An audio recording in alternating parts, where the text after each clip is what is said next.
ህልምና ያለን ህልምና እንማለን የሚፈታልንን እንፈልጋለን።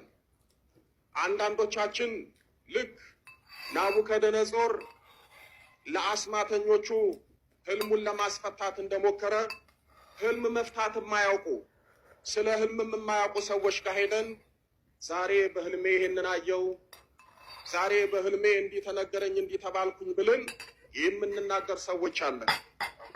እግዚአብሔር አምላካችን ወደ ሰው ልጆች የሚመጣው ሰዎችን የሚያነጋግረው አንድም በህልም ነው። ህልም ማለት እግዚአብሔር ወደኛ የሚመጣበት ሰማያዊ መንገድ ነው። ሰዎች ህልምን ከእግዚአብሔር የተነሳ ያያሉ። ሰዎች ህልምን ከመቤት ያያሉ። ሰዎች ህልምን ከቅዱሳን መላእክት ያያሉ። ሰዎች ህልምን ከቅዱሳን ያያሉ። ሰዎች ህልምን ከክፉ መናፍስት ያያሉ። ሰዎች ህልምን ከስጋ ድካም የተነሳ ያያሉ። በዚህ በመጽሐፈ መክብብ በምዕራፍ 5 ቁጥር 3 ላይ ህልም በሉ እስኪ፣ ህልም በስራ ብዛት ይታያል። ስለዚህ ህልም ከምን ይታያል ማለት ነው? በስራ ብዛት ማለት ምን ማለት ነው? ይመልስልኝ።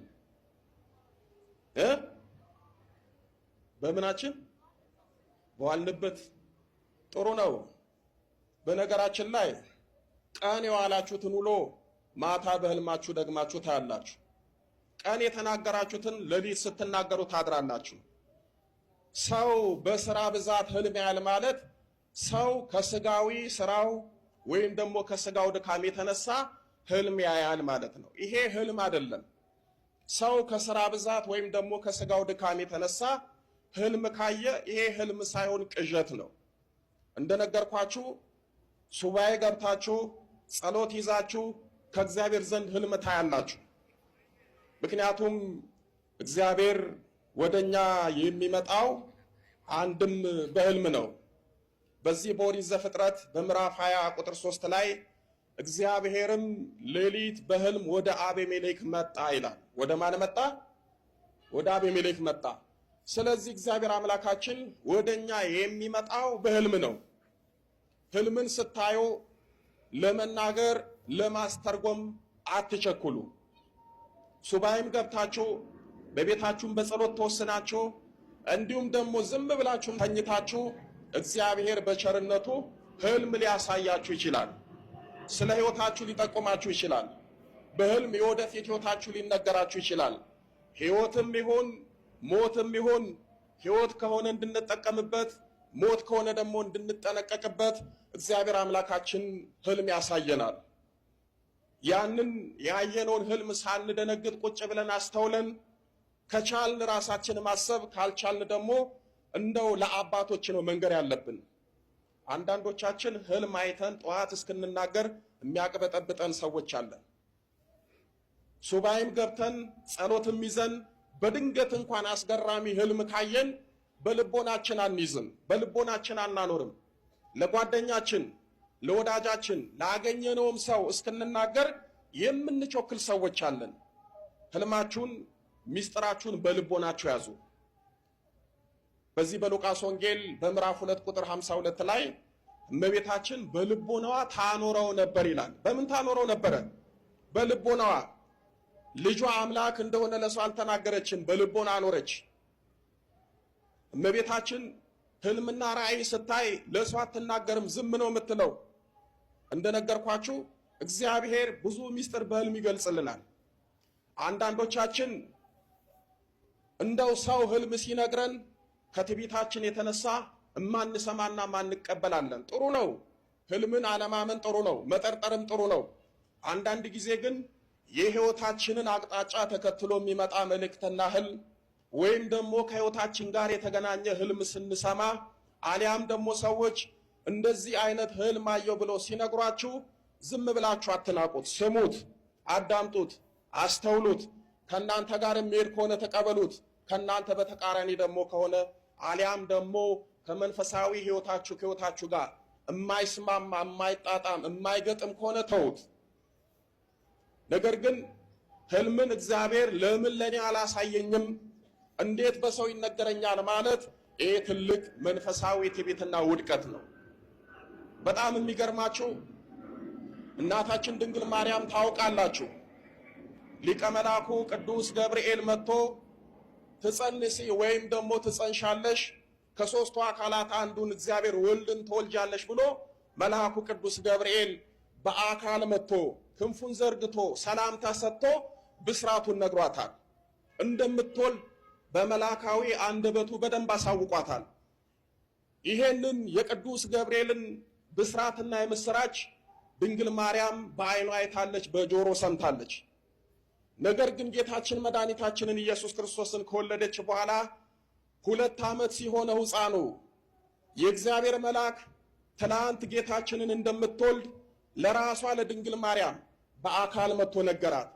ነገር ግን ከ2 ዓመት በኋላ ደግሞ ቅዱስ ገብርኤል መጣና ለእመቤታችን አልነገራትም። ለአረጋዊ ለቅዱስ ዮሴፍ ሕፃኑን ከእናቱ ጋር ይዘ ወደ ግብፅ ሽሽ ሄድ፣ ተመለስ ብዬ እስክነግር ድረስ በዛ ቆይ ብሎ ነገረው። ይሄንን መልእክትና ህልም አረጋዊ ቅዱስ ዮሴፍ ከቅዱስ ገብርኤል ሰማ። ለእመቤታችንም እንዲህ አላት፣ እነሆ የእግዚአብሔር መልአክ ቅዱስ ገብርኤል መጥቶ አንቺንና ሕፃኑን ይዤ ወደ ግብፅ እንዲሄድ ነግሮኛል፣ አዞኛል አለች። እናታችን ድንግል ማርያም መምህረ ትሕትና ናት፣ የትሕትና እናት ናት። ለአረጋዊ ለቅዱስ ዮሴፍ ትላንት ከሰማይ ወርዶ ሰላምታ ሰጥቶ ይሄንን ሕፃን አማኑኤልን እንደምወልደው የነገረኝ መልአክ ለምንድን ነው ዛሬ ያልነገረኝ? እንዴት ላንተ ይነግራል? እንዴትስ ባንተ በኩል የስደት ሕይወትን እሰማለሁ? እንዴት ካንተ ሰምቼ ስደትን እጀምራለሁ?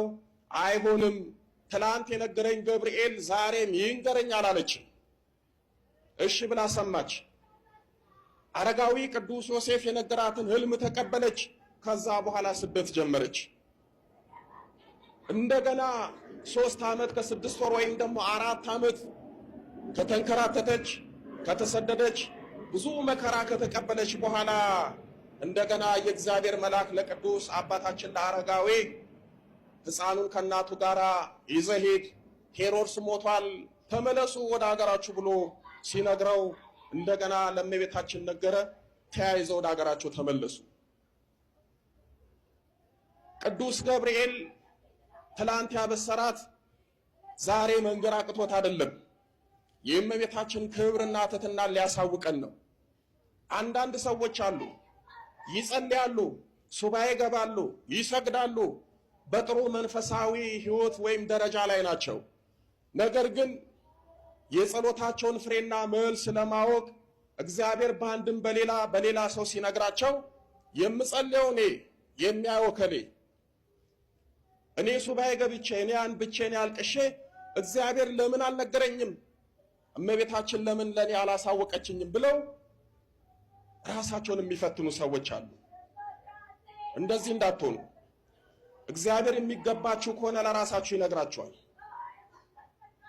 አንዳንድ ጊዜ እግዚአብሔር አምላክ ድንግል ማርያም ሱባኤ ገብተን የችግሩ ባለቤት የጉዳዩ ባለቤት ችግራችንን ይዘን ሱባኤ ገባ ነው እኛ ነን።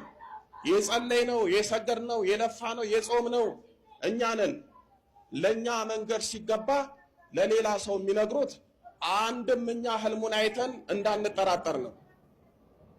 ምክንያቱም ስለኛ ችግር የማያውቅ ሰው፣ ስለኛ ችግር ያልሰማ ሰው፣ የኛን ጉዳያችን የማያውቅ ሰው፣ እኛ ግን ችግራችንን ይዘን ሱባኤ ገብተን ጸሎት ይዘን በነበርንበት ሰዓት አንድ ሰው ወይም አንድ ሴት መታ እንደው እኮ ይገርማል ዛሬ በህልሜ እንዲያየው ወይም ደግሞ ለከሌት እንዲህ በይ ተብዬ መልእክት ተላኩ ተብሎ ሲነገር ያ ነገር ከህይወታችን ጋር ስለሚገናኝ ብንሰማው እንጠቀምበታለን።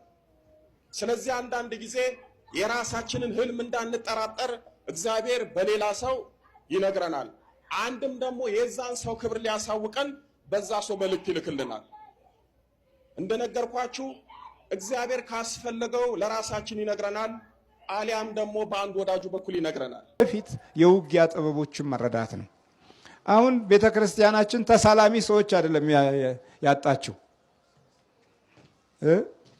በደጇ ቁጭ ብለው ተኮልኩለው የሚቀመጡ ሰዎችን አይደለም ያጣችው ቤተክርስቲያን ብዙ ጊዜ የመናፍስት ጥልቅ ያካሄድ እና የጥበብ ስልቶቹን ለመረዳት ያለ ልብ ዝግጁ አለመሆን ነው። ለምንድነው እንዲህ የሆነው ሲባል መጀመሪያውኑ ውስጣችን እሱ ገብቶ ይዟል። ስለዚህ ፕሮግራሙን አይከፍትም። እንድናውቅ ስለሱ ውጊያ እንድንረዳ ውስጣችንን አይከፍትም። በደብዛዛውና በፈዘዘው አቅጣጫ ነው ነገሮችን የምናስተውለው። ወይ ጥቅማችን ሲነካ፣ ወይ ከቤተሰባችን አንዱ የምንፈልገው ሰው ሊጎዳ ሲሆንብን፣ ወይም ደግሞ ኢኮኖሚያችን የሆነ ቦታ ላይ ሲበላሽና ውስጣችን አእምሯችን መጨናነቅ ሲጀምር፣ አሊያም ደግሞ ባላሰብነውና ባላቀድነው ሁኔታ የምንሄድበት ነገር እንቅፋት የበዛበት ሲሆን እንጂ እንደዚህ በሰላማዊ መንገድ መተን እዚህ የክፉ መንፈስ አካሄድና መረጃ ለማወቅና ለመማር መሻቱም የለንም።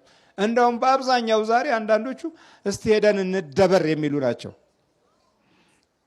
ይህ ስራ ምናምን የሌለው እና እዚህ መጥቶ እንደውም ያልሆኑ ነገሮችን ሌላውን ለማሰናከልም አፉን የሚጠቀምበትም አለ። ዝም ብሎ የሚያምታታ አስተሳሰብ ያለው ራሱ ተምታቶበት የሌሎችን ህይወት የሚያምታታ ራሱ ስራ ፈት ሆኖ የሌሎችን ስራ የሚያጨናጉል ራሱ የተበላሸ ሰው ሆኖ የሌሎችን ህይወት ከመበላሸት እንዳይድኑ ተጨማሪ ብልሽትን የሚያመጣ የሟርተኝነት መንፈስን ተከትሎ ምን መጥቶ እዚህ የሌሎችን ህይወት የሚያውክም አለ። ግን በግልጽ አይወጣም። ዝም ብሎ ሞሽሎክሎክ ነው። ይሄ ለፍልፈልም አይመችም። እንዲህ የሹልክሉክ ህይወት ፍልፈሎችም አይመቻቸው እና የሰው የጥበበኞችን ሐሳብ ሁሉ የተንኮላቸውን ተንኮል ከንቱ የሚያደርግ ጌታ እዚህ ላይ የጥበበኞችን ጥበብ ከንቱ ያደርጋል ተብሎ ተጽፏል። እንግዲህ ከንቱ ያልሆነ ጥበብ ምን አለ ነው? በግል ህይወታችን ውስጥ የተማርናቸው ዕውቀቶች የመዳረሻቸውንና የመነሻቸውን ሁኔታ ስናይ አስቡት የት ነው የደረስነው? አንዳንዶቻችን እንደውም ከተማርነው ትምህርት ውጪ ነው ትምህርታችንም፣ ኑሯችንም፣ ጊዜያችንም ዕውቀታችንም አንዳንድ ናቸው በድላቸው የተጠቀሙት። እነሱም ደግሞ እንዳይጠቀሙ ጭንቅ አለባቸው። ለምን? እዚህ ጋር እድሉ የተበላሸበት የሌላውን እድል ያያል። ስለዚህ ያ የሚበላሽ ነው። የህብረት ብልሽት የበዛበት ዘመን ቢኖር አሁን የኛ ጊዜ ነው። ሆኖም ግን ወደ ጌታ ስንመጣ የጥበበኞችን ጥበብ ምን ያደርጋል? ከንቱ ያደርጋል። ግደሉ ነበር የተባለው፣ ሳይሞቱ ይኖሩ አሉ። እዚህ ብዙ አፍዛቸው ነበር የተባለው፣ ይኸው ሳይፈዙ አንፈዝም። አሁን አውቀንብሃል፣ ነቅተናል። በቃ እና እግዚአብሔር አምላክ ስሙ የተመሰገነ ይሁን። ስለዚህ የኛ ጥበብ ኢየሱስ ክርስቶስ ነው።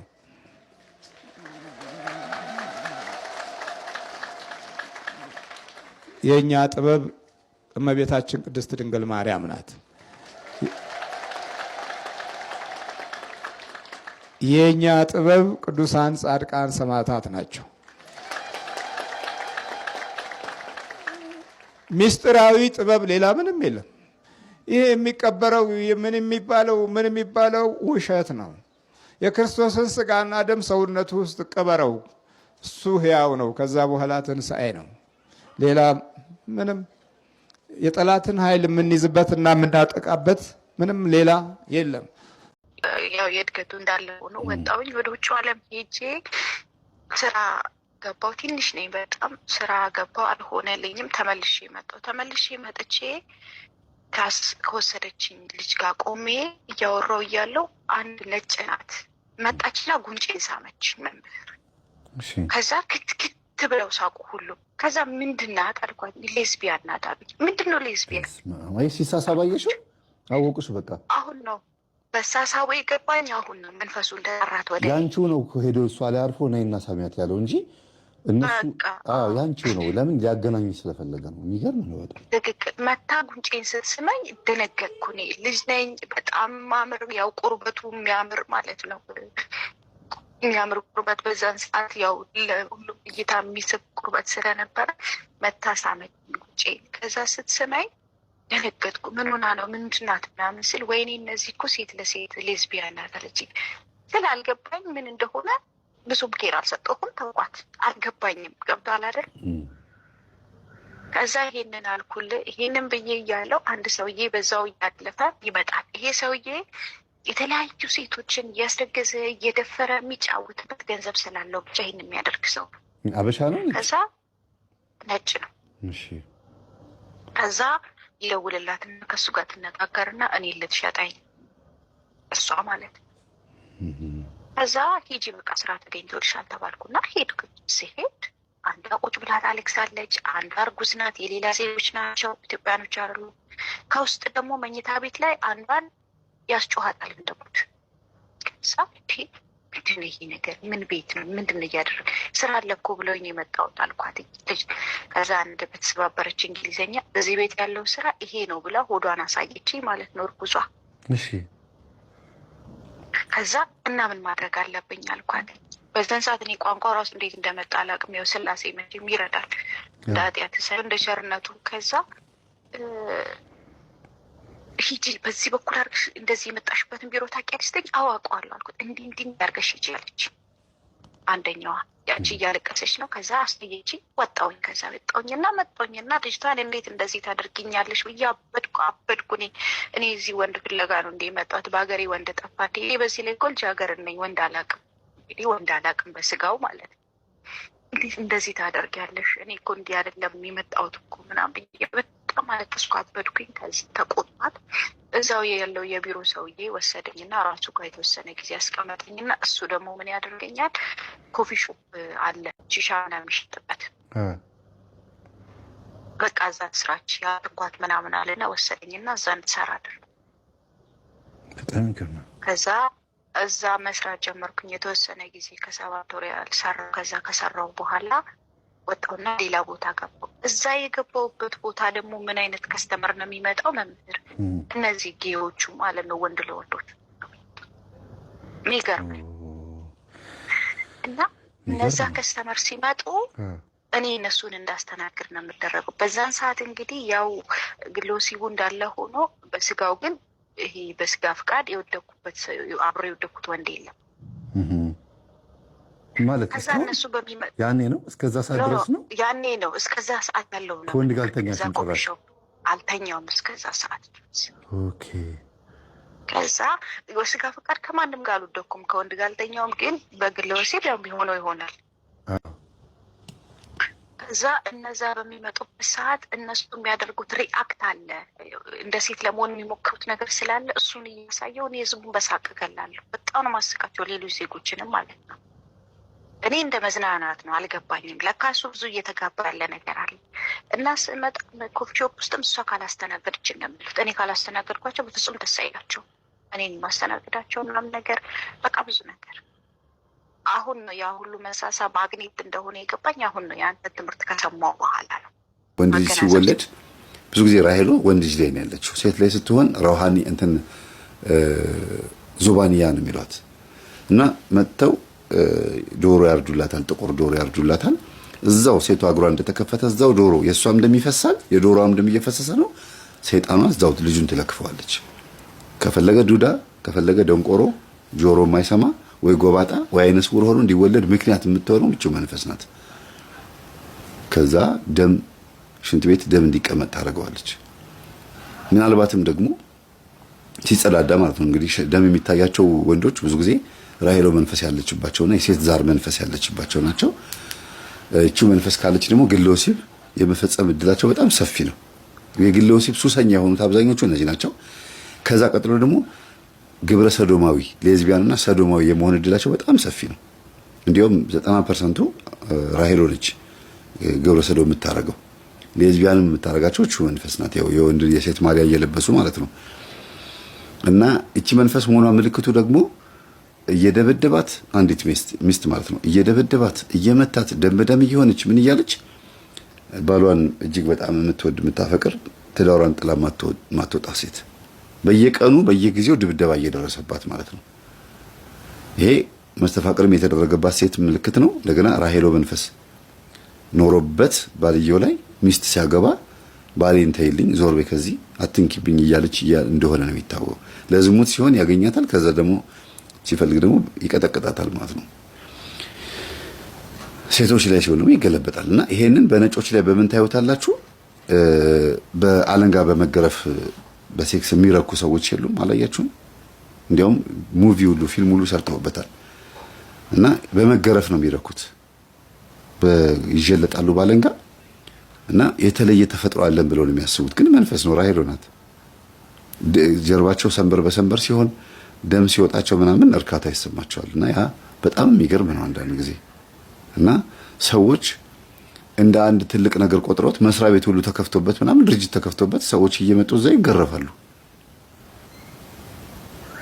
ወንድ ልጅ ፊት ለፊት እርቃኑን ያየችው ይገርፋታል። እጇን በሰንሰለት ዛጋና ዛጋ ትታሰራለች፣ እግሯም ትታሰራለች አልጋ ላይ እየገረፋት ነው። ወንድ እርቃኑን ፊት ለፊት አቆሞ ይገርፋታል ማለት ነው። እና በጣም ነው የሚገርማቸው የራሄሎ መንፈስ እሱ ላይ ያለችው መንፈስ እሷ ላይ ሄዳ ነው እንደዚህ የምታደርገውና ወደዚህ በየቀኑና በሁለት በሶስት ቀን ሰውነታችንን እየታጠብን ሰውነታችን መልካም ማዛ የለውም። ሰው አንሸትም። የአንዳንዶቻችንማ እንኳን ለሰው ለራሳችን እስኪሸተን እንሳቀቃለን። ሰውነታችን ጥሩ ማዛ ባላቸው ሳሙናዎችና በሌሎች ነገሮችን ብንታጠብ የምንታጠብበት ሳሙና መዓዛ ከሰዓታት በኋላ ይጠፋና ሰውነታችን ጥሩ ጠረን አይኖረው። በዚህም ሁሌ ግራ እንጋባለን። እኛም ሰው በቁሙ እንዴት ይሸታል እንላለን። የውስጥ አይነ ጥላ እንዲሁም ድግምት፣ መተት፣ የቤተሰብ ዛርና በልጅነታችን የለከፈን ሰይጣንና አጋንንት ካለብን በተለይ መተትና ድግምት ከተደገመብን ሰውነታችንን እስክንጠላ ድረስ እንሸታለን። አንዳንዶቻችንማ ጠረን ማጥፊያ ለምሳሌ ዶድራንትና ሽቱ ይዘን እንዞራለን። ጥሩ ሽታ ባልተሰማን ጊዜ የያዝነውን እንጠቀማለን። ይህ የሰዓታት ማስታገሻችን እንጂ መፍትያችን አይሆንም። የሰውነት ጥሩ ያልሆነ ጠረን በወጣትነታችን ጊዜ ሽታው ይጎላል። በተለይ በጉርምስናችን ጊዜ ከተፈጥሮ ጋር በተያዘ ወንድም ሴቶችም የሰውነት ጠረን መቀየር ይኖራል። ግን ይሄ ጥሩ ያልሆነ ጠረን ያለ መፍትሄ ለረጅም ጊዜ ከዘለቀ ችግር አለ ማለት ነው። አይነ ጥላ፣ መተት፣ የቤተሰብ ዛርና አጋንንት ወንዶችና ሴቶችን ብብታቸው በተለይ ሴቶችን ጭናቸው፣ ማህፀናቸው ጥሩ ያልሆነ ጠረን እንዲያወጣ ያደርጋቸዋል።